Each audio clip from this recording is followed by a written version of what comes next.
दोस्तों क्या हाल है। तारीख आज 9 मार्च 2025, दिन संडे रविवार हो गया, हिंदी तिथि 10वीं। और आइए बात करते हैं आज के मुख्य समाचार में देश भर की तमाम बड़ी खबरों पर नजर डालते हैं। अच्छा, सबसे पहले तो देखिए दोस्तों, आज इंडिया वर्सेस न्यूजीलैंड के बीच आईसीसी चैंपियंस ट्रॉफी का फाइनल टूर्नामेंट होने जा रहा है। 25 साल बाद न्यूजीलैंड और इंडिया एक दूसरे से भिड़ेंगे। इससे पहले साल 2000 में ये मैच हुआ था जिसमें न्यूजीलैंड ने यह टाइटल जीता था। अब आज 9 मार्च को दोनों टीमें फिर से दुबई में मुकाबला करेगी। आज के मैच में टीम इंडिया की ताकत होगी विराट, गिल और वरुण, तो वहीं न्यूजीलैंड का भरोसा विलियमसन, रचिन और सेंटनर पर होगा। हालांकि दोस्तों एक खबर तो ये है कि न्यूजीलैंड के खिलाफ फाइनल खेलने से पहले भारत को एक झटका लगा है। अभ्यास सत्र के दौरान यानी प्रैक्टिस करते हुए विराट कोहली के घुटने पर चोट लगी है। हालांकि चोट ज्यादा नहीं है तो वो फाइनल का मुकाबला खेल पाएंगे, लेकिन फिर भी देखना यह होगा कि आखिर न्यूजीलैंड को कैसे हराएगी टीम इंडिया। आज की टीम इंडिया की रणनीति स्ट्रेटेजी ही भारत को चैंपियंस ट्रॉफी का खिताब जीता पाएगी। और रोहित शर्मा की कप्तानी में लगातार चौथा आईसीसी फाइनल खेलेगा आज भारत। तो मैंने गुड लक टीम इंडिया को आज के इस मैच के लिए। चलिए आगे बढ़ते हैं खबरों में। देखिए पहली बड़ी खबर, मध्य प्रदेश सरकार ने कल महिला दिवस के मौके पर एक बड़ा फैसला लिया और कहा कि राज्य में धर्मांतरण कराने वालों को अब सीधी फांसी होगी। मध्य प्रदेश के मुख्यमंत्री डॉक्टर मोहन यादव बोले कि हमारी सरकार ऐसा प्रावधान करने जा रही है। महिला दिवस के मौके पर लाडली बहनों के खातों में धनराशि भी ट्रांसफर की 1552 करोड़ रुपए की।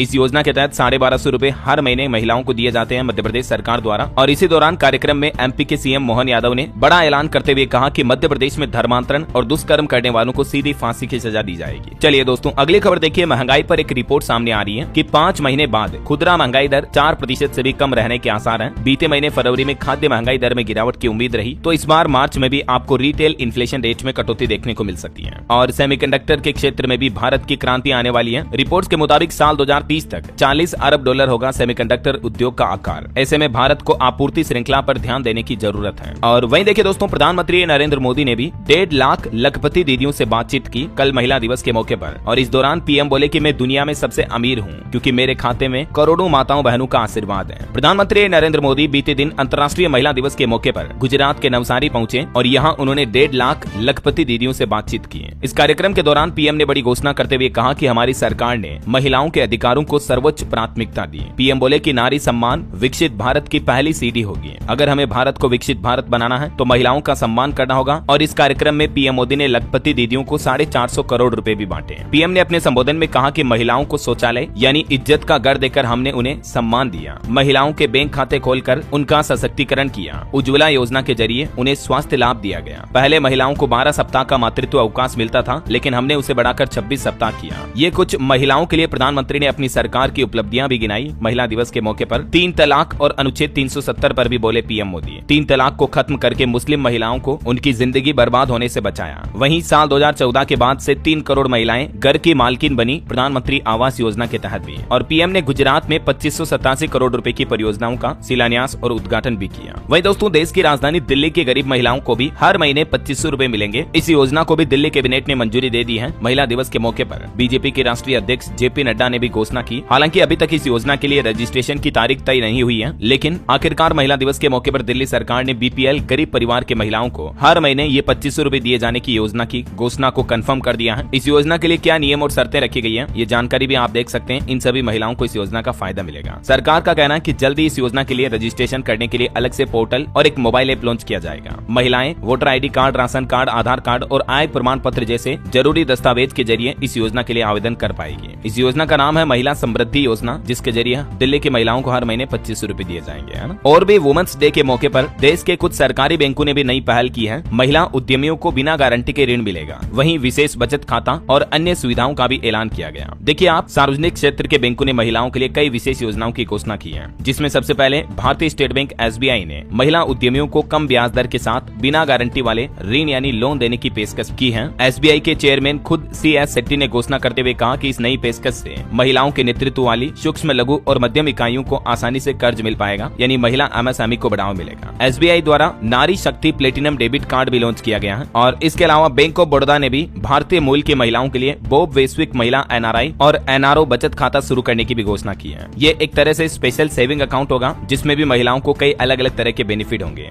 जिसकी जानकारी आप देख सकते हैं। तो ये नई पहल रही है सरकारी बैंकों की। और महिलाओं को लेकर एक रिपोर्ट भी सामने आ रही है कि यूनिकॉर्न कंपनियों के बोर्ड में नगण्य है महिलाओं की हिस्सेदारी। वुमेन्स डे के मौके पर प्राइवेट सर्कल रिसर्च ने ये चौंकाने वाले आंकड़े जारी किए हैं। और एक अच्छी रिपोर्ट आ रही कि अब नारी नहीं रही अबला, खुद की वित्तीय सुरक्षा पर भी जोर दे रही है महिलाएं। टर्म इंश्योरेंस को लेकर रिपोर्ट में ये चौंकाने वाले डेटा सामने आए हैं। इस रिपोर्ट से पता चला कि टर्म इंश्योरेंस खरीदने वाली लगभग लगभग 44% महिलाएं अब 1 करोड़ रुपए या उससे ज्यादा का कवर चुनती हैं। यानी महिला सशक्तिकरण भी बढ़ रहा है। इंटरनेशनल वुमेन्स डे के मौके पर हमारे देश के लोकसभा अध्यक्ष ओम बिरला भी बोले कि देश निर्माण के लिए 100% महिला साक्षरता जरूरी है। वहीं बिहार में पूर्व उप मुख्यमंत्री तेजस्वी यादव ने भी बड़ा ऐलान किया महिला दिवस पर। माई बहन मान योजना के बाद अब BETI यानी बेटी नाम से नई स्कीम शुरू करने जा रही बिहार सरकार। इस बेटी का फुल फॉर्म है बेनिफिट्स एजुकेशन ट्रेनिंग और इनकम, यानी बच्चियों के जन्म से लेकर उनकी पढ़ाई लिखाई ट्रेनिंग और रोजगार नौकरी तक की सरकार व्यवस्था करेगी। ये भी बिहार सरकार ने संकल्प लिया महिला दिवस के मौके पर। ठीक है, और इसके अलावा पंजाब सरकार ने भी एक बड़ा फैसला लिया। अब पंजाब के फायर ब्रिगेड विभाग में भी महिलाओं की भर्ती हो पाएगी। महिला दिवस के मौके पर मुख्यमंत्री भगवंत मान सरकार की तरफ से ये घोषणा की गई। जल्दी इस भर्ती से जुड़े नियमों और शर्तों में बदलाव किया जाएगा, है ना। तो ये तो महिला दिवस के फैसले हो गए। चलिए आगे बढ़ते हैं अब अपन खबरों में। देखिए बड़ी खबर, मस्जिदों को अब देना होगा कमाई का हिसाब। वक्फ बोर्ड की तरफ से एक नया आदेश जारी किया गया। छत्तीसगढ़ की मस्जिदों को अब अपनी कमाई का लेखा जोखा हिसाब वक्फ बोर्ड को सौंपना होगा। छत्तीसगढ़ राज्य में ये आदेश जारी हुआ है। डेटा के मुताबिक राज्य में लगभग 1800 से ज्यादा छोटी बड़ी मस्जिदें हैं जिनकी हर महीने की कमाई 1.5 लाख और साल भर में लगभग 15 से 20 लाख रुपए तक की कमाई होती है। तो अब मस्जिदों की ऑडिट होगी और ये रिपोर्ट सौंपनी होगी वक्फ बोर्ड को। चलिए अगला अपडेट देखिए। ईडी ने हैदराबाद एयरपोर्ट से एक बिजनेस जेट को जब्त किया। 22 जनवरी को इसी जेट के जरिए विदेश भागा था एक कंपनी का प्रमोटर, जिस पर 850 करोड़ रुपए की ठगी का आरोप है। हैदराबाद के फाल्कन ग्रुप और उसके प्रोमोटर्स के खिलाफ मनी लॉन्ड्रिंग की जांच कर रही है ईडी। वहीं देखिए राहुल गांधी बोले कि गुजरात कांग्रेस के आधे नेता बीजेपी से मिल चुके हैं। हमारे बब्बर शेर चैन से बंधे हैं। यहाँ पार्टी नाकाम, यह कहने में शर्म नहीं है। बीते दिन वो गुजरात दौरे पर पहुंचे और इस दौरान उन्होंने उन्हीं की पार्टी को लेकर ये बातें कही। चलिए अगला अपडेट आ रहा। उत्तर प्रदेश के मुख्यमंत्री योगी आदित्यनाथ ने नोएडा में महाराणा प्रताप की प्रतिमा का अनावरण किया और इस मौके पर सीएम योगी बोले कि महाराणा प्रताप और शिवाजी असली नायक थे जिन्होंने अकबर और औरंगजेब को बेमौत मरने को मजबूर किया। नोएडा में उन्होंने माइक्रोसॉफ्ट कैंपस का भी उद्घाटन किया। और मणिपुर हिंसा मामले के बीच खबर आ रही दोस्तों, मणिपुर में फ्री ट्रैफिक मूवमेंट के पहले ही दिन हिंसा देखी गई। एक व्यक्ति की जान गई, 25 से ज्यादा घायल हो गए। कुकी समुदाय के लोगों ने बसें रोकी, सुरक्षा बलों ने आंसू गैस भी छोड़ी। आपको पता होगा हाल ही में गृह मंत्री अमित शाह ने मणिपुर मामले पर बैठक करते हुए ये फैसला लिया था कि मणिपुर में 8 मार्च से ही सड़कों को सामान्य रूप से खोल दिया जाएगा। फ्री मूवमेंट का ऐलान किया था गृह मंत्री ने। तो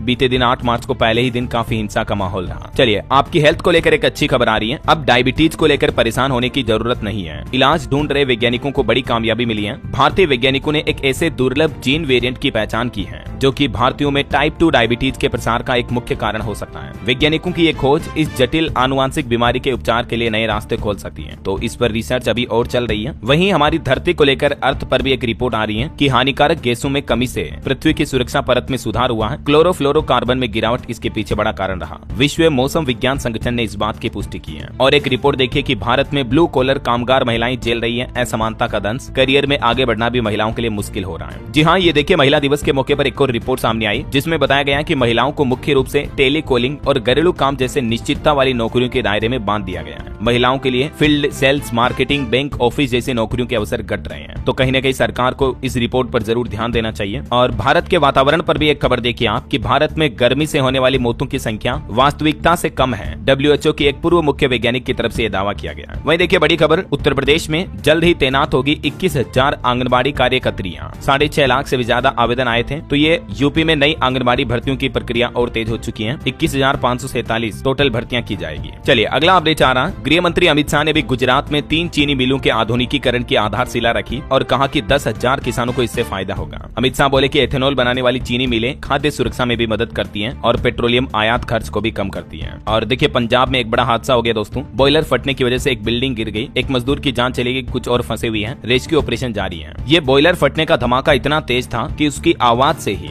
2 मंजिला छत का पिछला हिस्सा भरभरा कर गिर गया, जिसमें 15 से 20 मजदूर नीचे दब गए। हालांकि हादसे के तकरीबन आधे घंटे बाद मजदूरों को बाहर निकाला गया। कुछ को गंभीर चोटें आई, एक मजदूर की जान भी चली गई। चलिए अगला अपडेट देखिए। मारुति सुजुकी कंपनी ने हीरो फिनकॉर्प के साथ एक समझौता करार किया है और इस पार्टनरशिप के तहत अब ग्राहकों को आसानी से कार लोन मिल पाएगा। ऑटो लोन आसानी से मिल पाएगा हीरो फिनकॉर्प के जरिए, अगर आप मारुति की कार लेते हो तो, है ना। वहीं देखिए बड़ी खबर, अपना सिम कार्ड दूसरे लोगों को देने वाले लोग सावधान हो जाएं। सरकार की तरफ से एक एडवाइजरी जारी की गई है। कई लोग होते हैं ना, मतलब आपको सिम कार्ड की जरूरत है तो मेरा ले ले यार कुछ दिन के लिए, लेकिन ऐसा करना बिल्कुल अपराध हो सकता है। देखिए बड़ी खबर, भारत में साइबर अपराध तेजी से बढ़ने के बीच अब सरकार ने ये साफ कर दिया है कि अगर आपका सिम कार्ड किसी दूसरे व्यक्ति की ओर से भी आपराधिक मामलों में इस्तेमाल होता है तो आपको भी इसकी सजा मिल सकती है। समझ रहे हो। हाल ही में सरकार ने इस संबंध में एक टेलीकॉम कानून में भी संशोधन किया है और आपके नाम पर कितने सिम कार्ड चल रहे हैं ये आप सरकार की इस ऑनलाइन पोर्टल के माध्यम से चेक भी कर सकते हैं। मैंने आपको DLS न्यूज पर पहले पूरा प्रोसेस भी बताया हुआ है ना। चलिए अगला अपडेट देखिए। इसी महीने 19 मार्च से YouTube कुछ नए नया नियम लागू करने जा रहा। अगर आप भी यूट्यूब पर वीडियो बनाते हैं, क्रिएटर्स हैं, तो जरा सावधान हो जाएं। यूट्यूब ने अनाउंसमेंट करते हुए कहा कि जो क्रिएटर्स अपने कंटेंट में गूगल से अनअप्रूव्ड गैम्बलिंग सर्विस का लोगो या फिर उनका लिंक दिखा रहे हैं तो ऐसे अकाउंट को ब्लॉक भी किया जाएगा और ऐसे वीडियोस को भी डिलीट किया जाएगा। हाल ही में कंपनी ने बड़ा कदम उठाते हुए अपने प्लेटफॉर्म से तकरीबन 9.5 मिलियन वीडियो को डिलीट भी कर दिया और इसके बाद सभी कंटेंट क्रिएटर्स को भी यूट्यूब प्लेटफॉर्म ने बड़ी चेतावनी दी है। 19 मार्च से गैम्बलिंग कंटेंट को प्रमोट करने वाले क्रिएटर्स पर कार्रवाई की जाएगी, है ना। बहरहाल अभी तो कुछ और महत्वपूर्ण और काम की खबरें देखेंगे दोस्तों अपन, लेकिन फिलहाल वक्त तो चला है आज के ताजा मौसम समाचार जानने का। और हाँ, आपको याद दिला दूं, अगर आप डीएलएस न्यूज चैनल पर पहली बार आए हैं और चैनल से अभी तक जुड़े नहीं हो दोस्तों तो जुड़ जाइए, चैनल को सब्सक्राइब करके बेल आइकन जरूर दबा दीजिए और इस वीडियो पर एक लाइक और शेयर भी कर देना ताकि आपको रोजाना की ताजा खबरें, महत्वपूर्ण मुख्य समाचार, काम के न्यूज अपडेट सबसे पहले आपके मोबाइल पर मिलते रहेंगे। देखो, जब भी सरकार की तरफ से कोई भी नया नियम लागू किया जाता है या नई स्कीम, नई योजना आती है तो दोस्तों सबसे पहले आपको इसी चैनल डीएलएस न्यूज पर हर एक अपडेट मिल जाता है। अच्छा, एक काम करो, आप डीएलएस भाई की बात पर विश्वास मत करो, ठीक है। आप खुद ही एक बार चैनल पर जाकर देखो, आपको पता चल जाएगा कि हर एक वीडियो में आपको कितनी इन्फॉर्मेटिव और अपडेटेड जानकारी मिलती है, समझ रहे हो। तभी तो कहता हूँ कि आपके डीएलएस भाई से जुड़ा रहा करो यार, थोड़ा बहुत टाइम डेली मुझे दिया करो, अपन बातें करते शेयर करते हैं अच्छी अच्छी चीजें एक दूसरे के साथ, है कि नहीं। और बाकी अपनी ढेर सारी बात